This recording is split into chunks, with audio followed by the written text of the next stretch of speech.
Kau tahu seberapa menyeramkan berbagai pantangan dalam masyarakat tradisional Tiongkok, dan mengapa orang-orang kaya justru lebih berhati-hati terhadap hal-hal ini. Hari ini kita akan membahas tentang pantangan rakyat. Aku adalah Gudawiyewa. Di masyarakat Tiongkok, ada 4 pantangan besar yang dianggap misterius, yaitu Binai, Biceng, Bizang, dan Bisie. Sekilas terlihat seperti tahayul, tapi sebenarnya mengandung kebijaksanaan hidup yang sangat dalam. Banyak orang sukses diam-diam mematuhi prinsip-prinsip ini.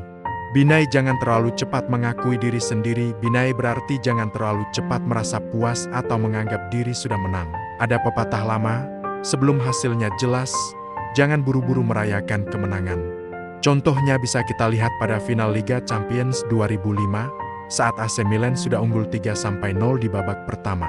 Para pemain bahkan sudah mulai membuka sampahnya di ruang ganti. Tak disangka, Liverpool berhasil menyamakan skor dalam waktu 7 menit, dan akhirnya memenangkan pertandingan lewat adu penalti. Hal serupa juga terjadi di dunia basket.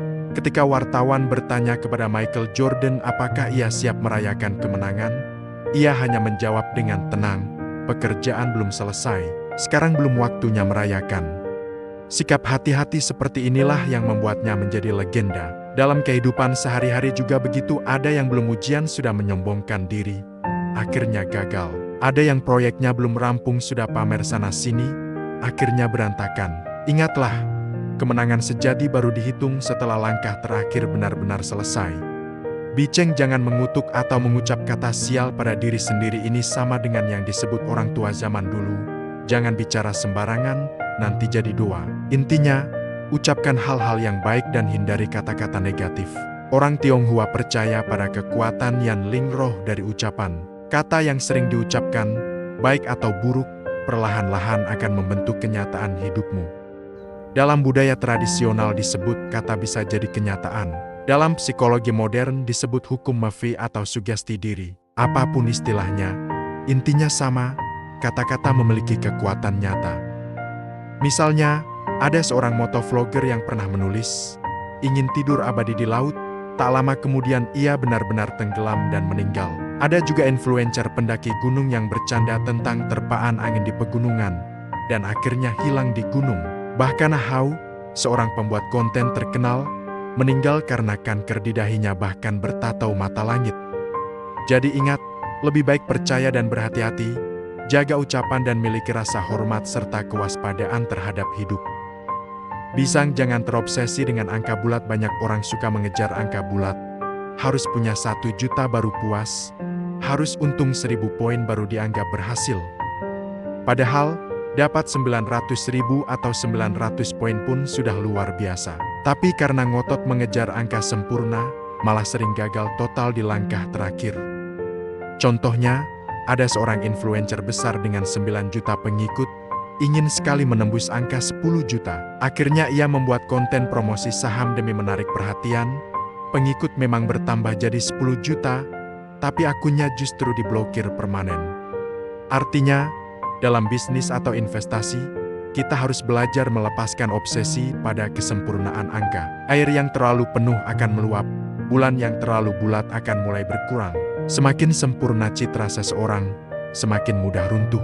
Justru yang sederhana dan tidak berlebihan, biasanya lebih tahan lama.